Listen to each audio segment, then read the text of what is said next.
I was the only girl among 3 childhood friends, each from a prominent family. My family's fortunes had fallen, and my parents were planning a marriage alliance with one of them. But the school bully Shawn disdainfully glanced at me and refused, saying, "No way, I like the quiet type.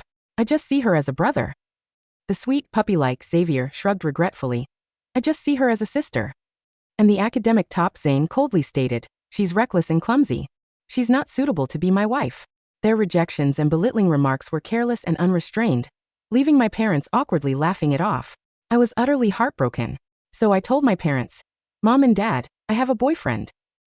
Shawn, sleeves rolled up, sat casually with one arm draped over the back of his chair. He was laughing and chatting with Xavier. Zane was engrossed in his phone. His long fingers scrolled across the screen nonchalantly, the glint from his glasses reflecting a cold and aloof demeanor. They were dismissive of my parents' awkward attempts at small talk. Until I spoke those words, the room fell silent. Shawn and Xavier turned to look at me.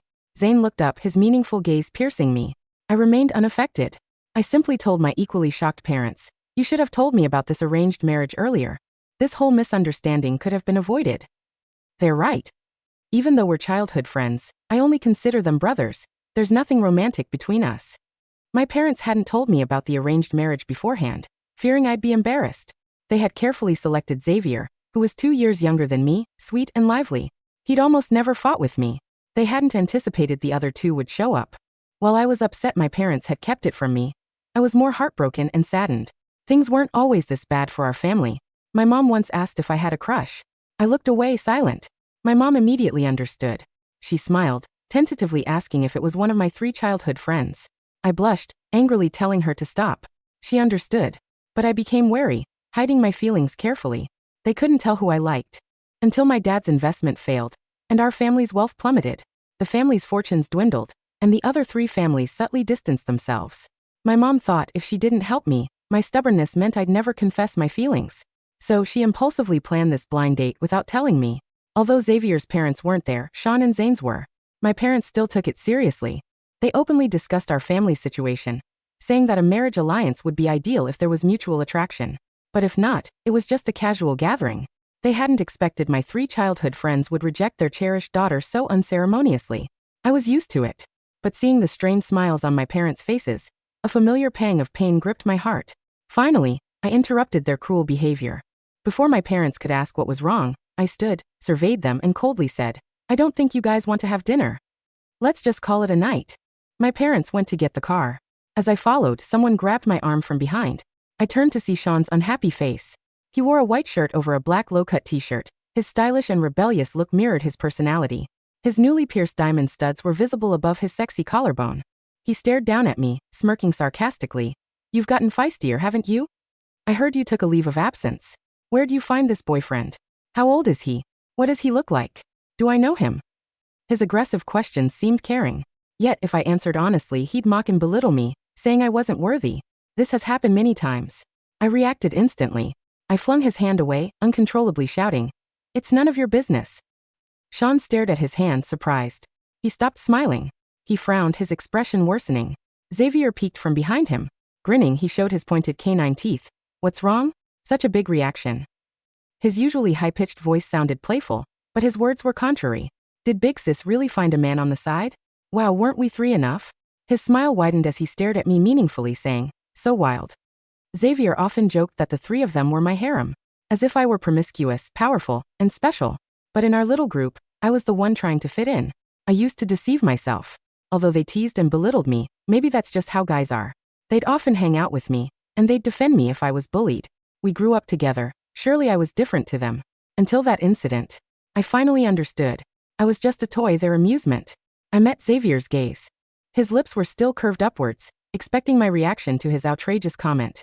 I met his gaze impassively and turned away. A few steps later, a cold voice stopped me. "When are you coming back to school?" I paused but answered, "In a couple of days." I heard Xavier grumble, clearly irritated. He loudly muttered for me to hear. Typical ex-girlfriend treatment. "But you guys broke up ages ago, sis. Why are you still giving him special treatment?" It's funny. Of the 3, Zane most vehemently opposed marrying me. He called me stupid and clumsy, saying he wouldn't marry someone like me. Yet I dated him. He even confessed first. Unlike the accumulated wealth of the Shawn, Xavier, and Zane families, my family, the Xia family, was a new money family. My dad caught a lucky break and rose to the top, joining their social circle. But that was just the surface. Many secretly mocked us, calling us nouveau riche who didn't belong and would eventually fall. I was young and angry, ready to fight back. My dad stopped me, explaining that we needed to build relationships with these families. So I endured it. I pretended to be carefree, trying to fit in. After realizing Shawn and their position, I became their constant shadow. From elementary school to middle school, university. From being ostracized to being accepted. Even with my father's initial impure motives, I genuinely considered them my best friends. Until my father's investment failure, they suddenly grew cold and distant. I gradually understood. Our positions were unequal. This time I didn't grovel. I went to school as usual, adapting to life without them. Then I was kidnapped. I was held captive by people I knew. I was incredulous, thinking they were joking. I offered to lend them money, but they demanded an exorbitant amount. I realized they were serious. My valuables were taken. I was held for 2 days without food or water. When I heard them discussing selling me, a mix of absurdity and panic overwhelmed me. It was like seeing children with knives who wanted to kill someone. It was funny but also terrifying. The humor vanished when they stripped me naked and took pictures. I curled up, cursing and threatening them. But my bravado was transparent. One person, Zhou, a former friend, squatted down sighing. He smiled and touched me, saying, "Yin Yin, forgive me. I really liked you, I didn't want to do this." He was interrupted by a scream. I bit his finger with surprising strength, almost biting it off. The group panicked, trying to stop me. The warehouse door opened. Bright light flooded the room. A tall figure stood in the doorway, backlit. It was Zane. After the rescue, I was afraid to go out. My friend's betrayal, the kidnapping, and the humiliation left deep scars. I was on edge. Zane, usually cold and distant, stayed by my side. I'd never seen him so gentle and patient. He seemed to sense my despair. He started conversations, keeping me company. I stayed in his apartment. He handled school and kept it from my parents. He took care of Zhou and his group. He even managed to keep Shawn and Xavier at bay. He kept everything quiet, protecting me. He was my shield. I gradually opened up, relying on him. Finally, I asked, "Why are you so good to me?" Zane was in comfortable home clothes, sitting beside me on the carpet. His sleeves were rolled up, revealing strong arms. A pen spun between his long fingers. He took off his glasses, his hair falling loosely. His eyes held gentle affection. He answered with a question. He smiled softly and asked, "Will you go out with me?" I was stunned. I had no reason to refuse. Under his care, I healed and became cheerful again. Looking back, it still feels surreal. Zane was strong-willed. During our relationship, Shawn controlled himself, no longer putting his arm around me. Xavier stopped his usual chatter. He cared about my discomfort. I was incredibly happy. I even imagined our wedding. But it was all an act. Everything he gave me was fake. I'll never forget that day. I cooked a birthday dinner for Zane, despite my injured hands and ruined ingredients. 18 dishes. The doorbell rang. I opened the door to laughter. They mercilessly mocked me. Xavier laughed uncontrollably. Shawn whistled, filming me in my apron. Zane leaned against the door, smiling serenely. Our proud Xia girl is so housewifely, ha ha ha. Luckily, our bet was only a month, otherwise Zane, she'd even have your kids. Ha ha. Interesting, my turn next? Shawn paused, looked at me, shrugged and smiled. She heard us, so next time, let's try something new. I didn't drop the plates. I didn't scream. I didn't overturn the table loaded. With the 18 dishes I had spent 7 hours preparing with blistered, bandaged fingers, I stood there in the narrow hallway of Zane's luxury high-rise apartment still, wearing the yellow linen apron with the embroidered bear he had once offhandedly remarked looked cute. Behind me, the steam from the braised pork ribs was still rising, curling into the cool, conditioned air. Shawn was still leaning against the doorframe, his phone raised, recording. When he noticed the complete absence of color in my face, his grin faltered slightly. His thumb twitched on the screen, but he didn't lower the device. Xavier's high-pitched, mocking laughter died in his throat first. He looked between Zane and me, his pointed canine teeth pressing into his lower lip as a strange, nervous flicker crossed his eyes. Only Zane remained still. He stood in the center of the doorway, his leather jacket half unzipped, a silver cigarette lighter clicking open and shut between his long, elegant fingers. Click, clack, click. For a fraction of a second, when our eyes met, his pupils constricted. But then, as if catching himself slipping in front of his audience, the habitual mask of aristocratic indifference settled over his features. "You're back early," Zane said. His tone was as cool and measured as if he were discussing the weather or a footnote in a corporate finance syllabus. "Yeah," Shawn chimed in, attempting to recover the swagger of a second ago, though his voice sounded hollow. "We thought you were still out buying wine." Zane said you wouldn't be done until 8. A month, I whispered. My voice was so dry it felt like sandpaper scraping against my larynx. Xavier shoved his hands into his designer cargo pants, shifting his weight. Come on sis. Don't look like you're going to a funeral. Zane treated you well, didn't he? Took you to private clinics, bought you imported scar creams, kept everyone quiet. Most girls would pay for a month of his time. Shut up, Xavier, Zane said, not looking at him. Why should I? Xavier scoffed, though he took half a step back. She already heard. What's the point of acting like a gentleman now? I looked at Zane. I searched his dark, deep-set eyes behind those gold-rimmed glasses, the same eyes that had watched over me when I woke up screaming from nightmares of Zhou Yutsing ripping off my clothes in that filthy warehouse. The same eyes that had crinkled with soft, tender amusement when I proudly served him burnt porridge 3 weeks ago. The rescue, I said, my voice barely above a breath. The warehouse. Was that part of the bet too? A sharp intake of breath came from Shawn. Zane's fingers on the lighter froze. For the first time, a hairline fracture appeared across his calm expression. No. Does it matter? I asked myself aloud. I reached behind my back, untied the knot of the yellow apron and pulled it over my head. I folded it neatly, for precise folds, and placed it on the entryway shoe console. Next, I slipped off the plush house slippers Zane had bought me, stepping onto the cold Italian marble in my bare feet. Yin yin, Zane said, stepping forward. His hand reached out, fingers grazing the sleeve of my cardigan.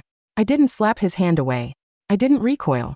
I simply stepped back, out of his reach, as if he were a piece of furniture I wished to avoid brushing against. Happy birthday, Zane, I said softly. Then I walked out the open door, past Shawn, past Xavier, and straight toward the elevators. Hey, Xiayan, Shawn called out, his voice sharp with annoyance. Where the hell are you going? You don't have your shoes on. Don't be so dramatic. I didn't turn around. The elevator doors slid shut, cutting off the view of the 3 boys who had held my entire youth in the palms of their callous hands. That night, I walked 4 miles through the cold rain back to my family's crumbling suburban villa. My feet were cut and bleeding by the time I reached the driveway. When my mother opened the door and gasped in horror at my state, I didn't cry. I told her I had tripped. The next morning, I submitted my paperwork for a 6-month leave of absence from the university, packed a single duffel bag, and left the city. The restaurant parking lot was quiet under the dim amber glow of the street lamps. Shawn's hand still hovered in the empty air where he had grabbed my wrist moments ago. His jaw was clenched so hard the muscles jumped beneath his tan skin. None of my business? Shawn repeated, taking a step toward me, his tall frame casting a long shadow over the pavement. Xiayan, you disappeared for 6 months without a single text. You didn't reply to the group chat. You blocked my number. And now you come back to an arranged dinner, announce you have a man, and tell me it's none of my business. Yes, I said. That is the exact definition of none of my business. Xavier walked up beside Shawn, tilting his head with that deceptively innocent, cherubic smile. Big sis, why are you so angry? Because we rejected the marriage. Talk? You know how our parents are. If we agreed, our families would be tied down to your dad's debts. We're just being realistic. Business is business. Right. I never asked your parents for a marriage alliance, I replied, meeting Xavier's gaze with absolute stillness. My parents made an assumption. I corrected it. The matter is resolved.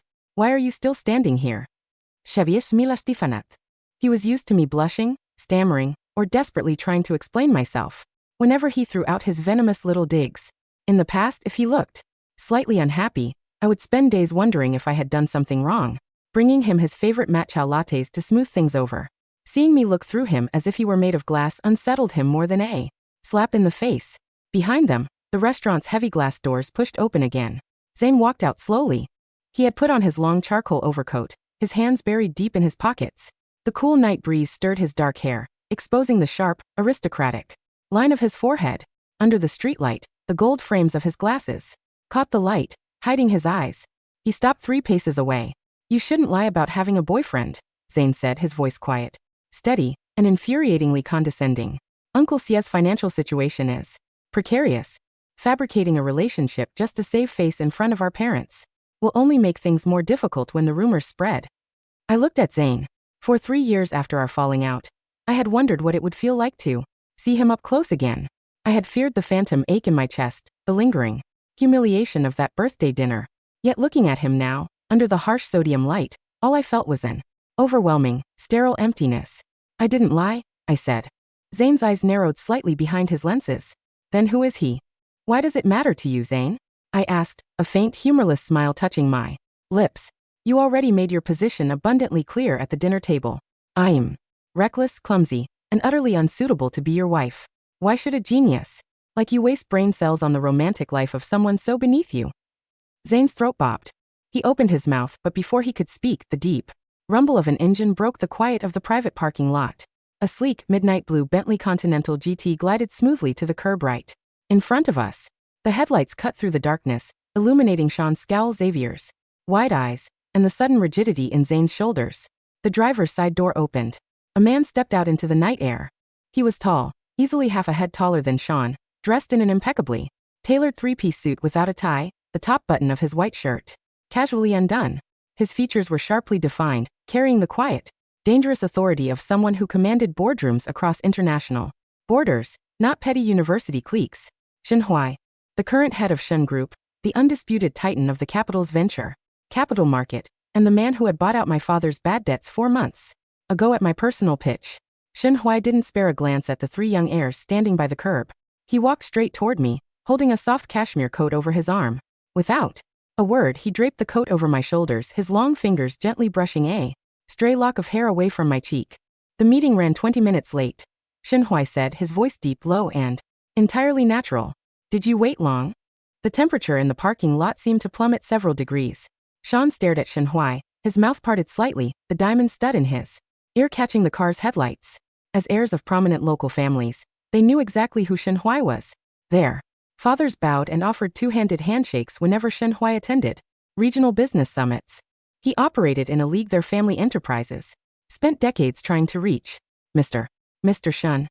Shawn choked out, taking an involuntary step back. Shen Huai turned his head slowly, his dark, heavy gaze finally settling on the 3 boys. His expression was completely devoid of warmth, the look of an apex predator observing 3 noisy insects. Shawn Lin, Shen Huai said smoothly, identifying Shawn with casual ease.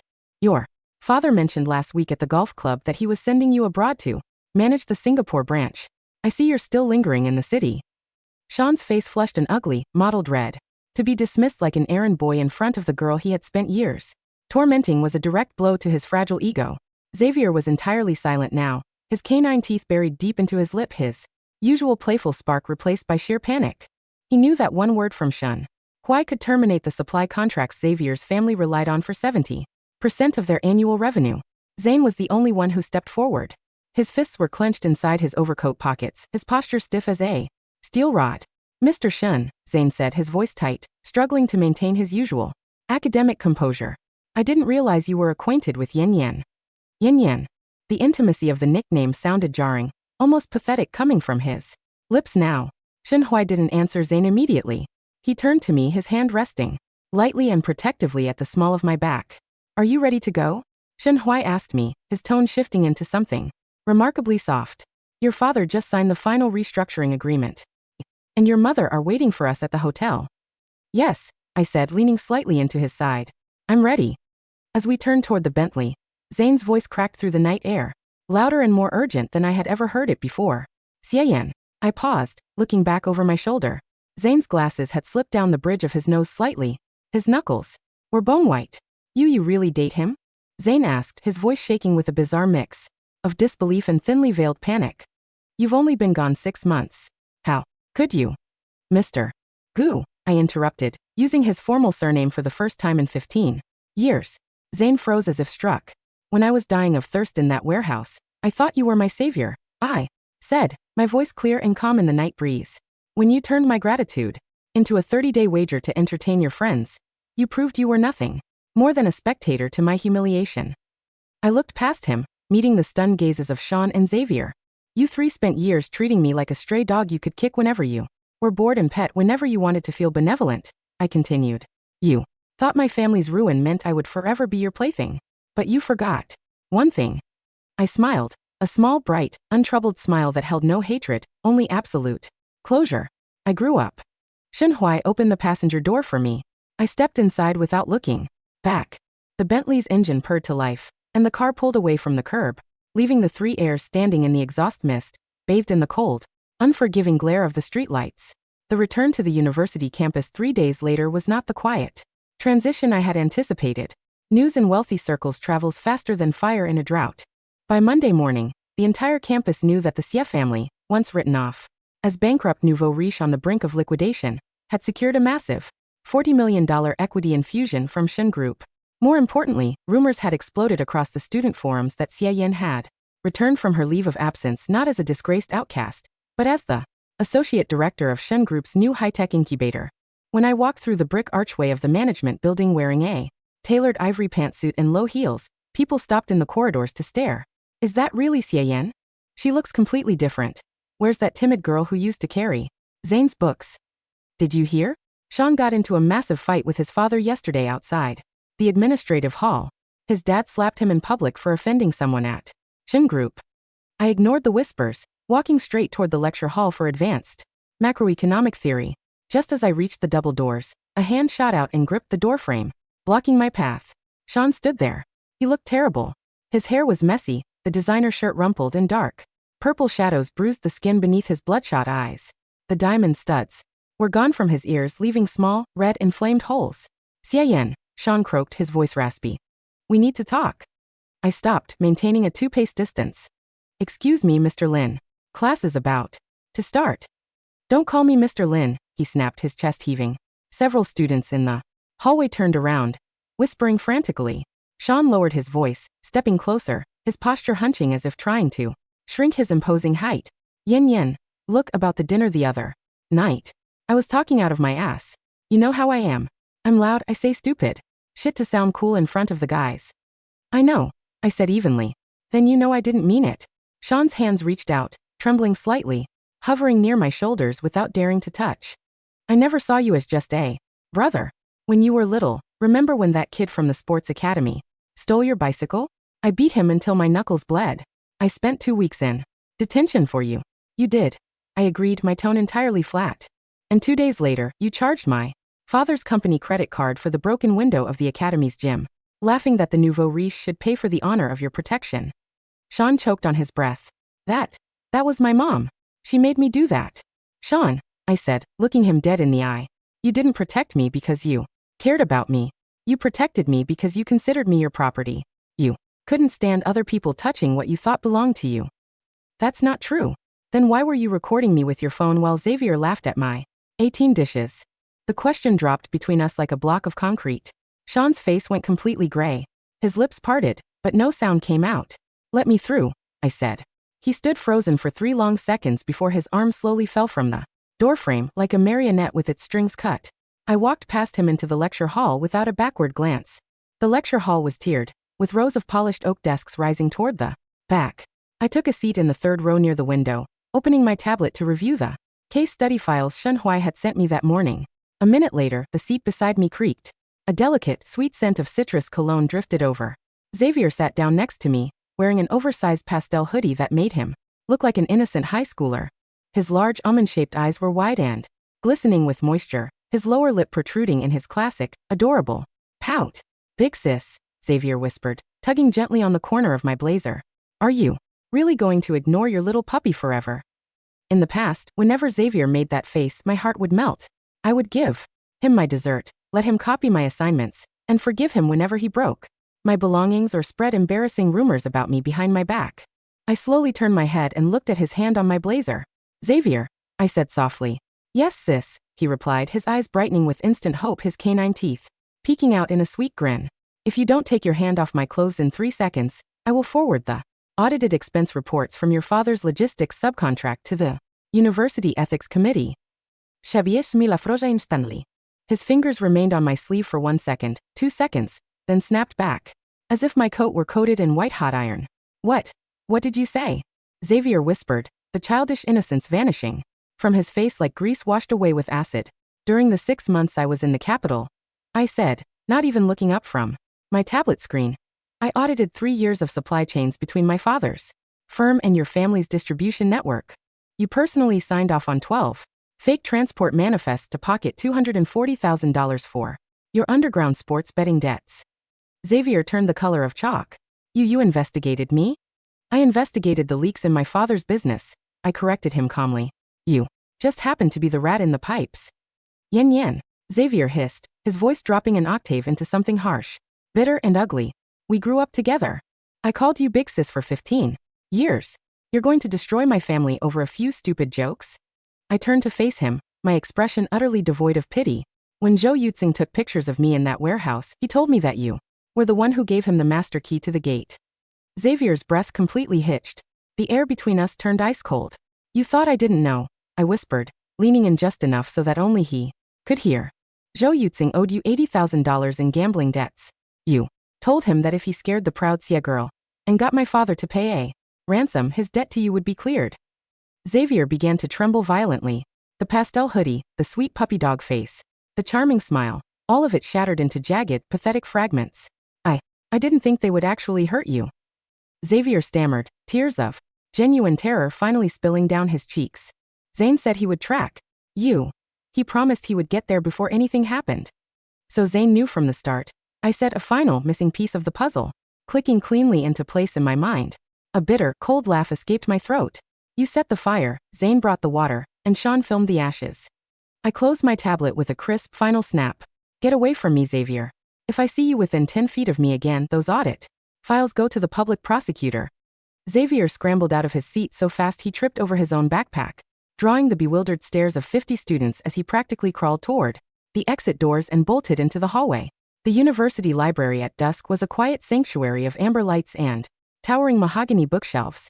I had stayed until 7 in the evening, finishing the preliminary proposal for the Municipal Clean Energy Initiative. When I finally packed my laptop into my leather briefcase and walked down the grand marble staircase toward the courtyard, the rain had started to fall again. A steady, cold autumn drizzle slicked the stone steps. Standing at the base of the stairs, holding a large black umbrella, was Zane. He wasn't wearing his glasses. Without them, his sharp, handsome features looked raw, stripped of their usual intellectual armor. His dark eyes were fixed on the double doors waiting. When he saw me step out, he walked forward, raising the umbrella over my head. Before the rain could touch my hair. Yin yin, Zane said. His voice was strained, hoarse from days of silence. I stopped on the bottom step, looking at the umbrella held over me, then at the rain soaking the left shoulder of his wool coat. Xavier came to my apartment this afternoon, Zane said, his eyes never leaving my face. He was hysterical. He told me what you said in the lecture hall. Then you know there's nothing left for us to discuss, I replied, stepping sideways, out from beneath his umbrella into the cool rain. Zane's hand dropped slightly. He stepped forward immediately, closing the distance, his long fingers reaching out to grip my wrist. This time, his grip was desperate. Not the careless touch of a haughty suitor, but the white-knuckled grasp of a drowning man. Listen to me, Zane pleaded, his voice breaking. The warehouse. I swear on my life, yin yin, I didn't plan it with Xavier. When I found out what that idiot had done, I almost killed him. I drove through 6 red lights to get to that industrial park. I broke Zhou Yuxing's arm with an iron pipe myself. And then? I asked, looking down at his hand gripping my wrist. What did you do after you broke his arm, Zane? Zane's throat constricted. You brought me back to your luxury apartment, I said, every word hitting like a lead bullet. You watched me shake under the blankets for 2 weeks. You watched me jump every time a door closed. You listened to me ask you, with tears in my eyes, why you were being so good to me. Yin Yan. And when I asked you that question, you smiled. I continued, feeling the rain wash over my cheeks. You asked me to be your girlfriend not because you loved me, not because you wanted to protect me, but because you and Shawn were having a dinner bet to see if the proud, stubborn Xia girl could be tamed into a docile domestic puppy. It was a joke that went too far. Zane yelled, the sound tearing from his throat, echoing across the empty stone plaza. I was an arrogant idiot. I thought feelings were weakness. I thought if I admitted I loved you, really loved you since we were 12 years old, Shawn and Xavier would laugh at me. I thought I had everything under control. He fell to his knees in front of me, right there on the wet, rain-slicked pavement. The top student of the university, the pride of the Gu conglomerate, the boy who had never bowed his head to anyone in his entire life, knelt in the puddle at my feet, his hands clutching the hem of my trousers. I didn't touch the food that night, Zane wept, tears mixing with the rain, streaming down his face. After you left, Shawn and Xavier wanted to open champagne. I threw them out. I sat at that table alone until 5 in the morning, and ate every single one of those 18 dishes until I threw up blood from the spice. I looked down at his bent head, his shivering shoulders, his expensive coat, dragging in the muddy water. In the darkest nights of my recovery, I had dreamed of this moment. I had dreamed of seeing Zane go broken, weeping, begging on his knees for a single drop of my forgiveness. Yet now that it was happening, I felt no thrill. No vindication. Only an overwhelming sense of pity for the boy who had destroyed his own happiness for the sake of two cruel friends, and a hollow sense of pride. Zane, I said softly. He looked up, his bloodshot eyes filled with wild, desperate hope. Yin Yin. Give me one more chance. Just one. I'll break ties with Shawn and Xavier. I'll give my family's shares to your father. I'll do anything. I reached down and gently, firmly uncurled his fingers from my trousers. Do you know why I didn't cry the night of your birthday? I asked him. Zane stared at me, trembling. Because the Zane who saved me in that warehouse died the moment I heard your laughter at the door, I said. The man kneeling in front of me right now is just a stranger who happens to look like him. I stepped back out of his reach. A black car pulled up to the plaza curb, its headlights illuminating the falling. Then, Shen Hui stepped out with a large umbrella, walking steadily across the wet stone until he reached my side. He didn't look at the kneeling boy. He simply held the umbrella over my head, took my cold hand into his warm palm, and guided me toward the car. Let's go home, Yin Yin, Shen Hui said. Yes, I answered. Let's go home. As the car door closed, I looked through the rain-streaked window one last time. Zane remained kneeling in the dark puddle, his head bowed, the black umbrella lying abandoned on the wet ground beside him, slowly filling with rain. 1 year later, the spring sunlight streamed through the floor-to-ceiling windows of the National Technology Innovation Center, illuminating the bustling exhibition floor. On the main stage, the ribbon-cutting ceremony for the Southwest Clean Energy Grid had just concluded. My father stood beside the city mayor, radiant and healthy, shaking hands with international investors, his voice booming with the confidence of a man whose business had risen from the ashes into a multi-billion-dollar enterprise. I stood in the VIP lounge on the second floor, reviewing the quarterly expansion charts on my tablet while sipping a warm jasmine tea. A soft pair of arms wrapped gently around my waist from behind. Shen Hui rested his chin on my shoulder, his warm breath tickling my neck. Still working during the reception? Just checking the terminal delivery reports, I smiled, leaning back into his chest. We're 3 weeks ahead of schedule. The board approved the marriage registration timeline this morning, Shen Hui whispered, his fingers sliding down to interlock with mine, the diamond band on my left ring finger catching the midday sun. Your mother already booked the seaside chapel for October. A warm, peaceful laugh escaped my lips. She's been planning this since January. As we looked down at the crowded exhibition floor below, my gaze caught 3 figures standing near the general entrance gates. Shawn was there, dressed in a plain, off-the-rack business suit, holding a stack of subcontracting applications, waiting in line with dozens of junior sales reps to pitch their services to Shen Group's procurement officers. His swagger was gone, his rebellious edge ground down by 12 months of managing his family's failing regional branch. Beside him stood Xavier, looking thin and gaunt, his head lowered, avoiding the eyes of former classmates who walked past him without acknowledging his presence.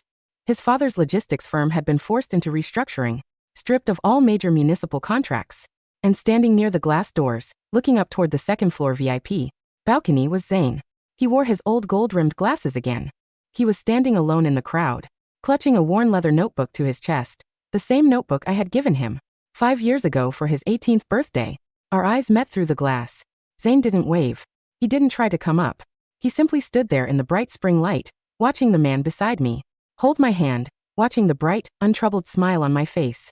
Slowly, carefully, Zane raised his right hand, touched the brim of his collar, and gave me a single, silent, respectful nod of farewell. Then he turned around and walked out into the bustling city streets, disappearing into the vast, moving sea of strangers. I didn't watch him leave. I turned back to Shen Hui, tilted my head, and smiled into the warm light of a brand new day. The childhood that had trapped me in thorns was finally over. My life, vast and beautiful, had just begun.